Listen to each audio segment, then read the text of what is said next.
But you know, if you talk all the time, you'll never hear what anybody else has to say. And therefore all you'll have to talk about is your own conversation. The same is true for people who think all the time. That means, when I use the word think, talking to yourself. Subvocal conversation, the constant chit-chat of symbols and images and talk and words inside your skull. Now, if you do that all the time, you'll find that you've nothing to think about except thinking. And just as you have to stop talking to hear what others have to say, you have to stop thinking to find out what life is about. And the moment you stop thinking, you become into immediate contact with what Korzybski called, so delightfully, the unspeakable world. The most ordinary sights and sounds and smells. The texture of shadows on the floor in front of you. All these things without being named and saying, that's a shadow, that's red, that's brown, that's somebody's foot. When you don't name things any longer, you start seeing them. Because, say, when a person says, I see a leaf, immediately one thinks of a spearhead-shaped thing outlined in black and filled in with flat green. No leaf looks like that. No leaves are not green. That's why Lao Tzu said, the 5 colors make a man blind, the 5 tones make a man deaf. Because if you can only see 5 colors, you're blind. And if you can only hear 5 tones in music, you're deaf. You see, if you force sound into 5 tones, you force color into 5 colors, you're blind and deaf.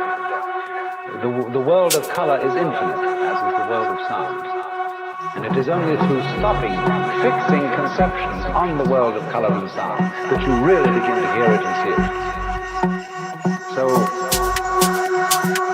let me say again, I'm not talking about the ordering of ordinary everyday life in a reasonable and methodical way as being school teacherish and saying, nice, if you were nice people, that's what you would do.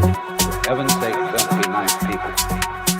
But the thing is that unless you do have that basic framework of a certain kind of order and a certain kind of discipline, the force of liberation will blow the world to pieces. It's too strong for a wire.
When you don't name things any longer, you start seeing them.